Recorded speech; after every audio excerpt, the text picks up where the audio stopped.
बलोचिस्तान हुकूमत के तर्जुमान लियाकत शाहवानी कहते हैं अपोजिशन ने इंतहाई गैर संजीदा रवैया इख्तियार किया है।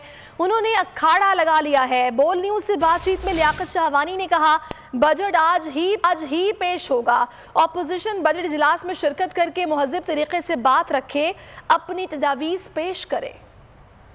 ये जो रवैया इन्होंने रवा रखा है, आज असम्बली के मुकद्दस फोरम पे इन्होंने हमला किया है और उसी असम्बली की अरकान ने क्या इससे बड़ी गैर संजीदगी कभी आपने देखी सुनी? असेंबली के अंदर आकर इन्होंने यही गुत्तम गुत्ता मचाना है, किताबें इन्होंने पढ़नी है हमेशा जो पास्ट में करते रहे। उसके बावजूद भी हम उनको वेलकम करते हैं। इसलिए अरकान में आए, बजट पेश होगा, अपने तजावीज़ दें, तकारीर करें, अपने सजेशन दें। इनकार किसने किया? हमने बार बार बात की है, ये इन्होंने बात नहीं किया। लास्ट जो असेंबली का सेशन है, असेंबली फ्लोर पे इन्होंने धमकियां दी हैं कि हम अगले इजलास में जो है बजट पेश होने नहीं देंगे, हम अमला आवर होंगे, हम रोड ब्लॉक करेंगे, हम गाड़ियों के शीशे तोड़ेंगे और हम किसी की नहीं सुनेंगे। उसके बाद हम बारहा इनसे इंगेज हुए, मुख्तलिफ एंगल से इंगेज हुए, राब्ते किए हमने और उनको हमने कहा अपने तजावीज़ दे, अपने ज़ाती मुफादात की बुनियाद पे जो माफिया और जो कमीशन जो इस गुज़िश्ता अदवार में रहा है, वो पास्ट की जो प्रैक्टिसेस हैं वो उसको कंटिन्यू रखना चाहते हैं। वो प्रैक्टिसेस हमने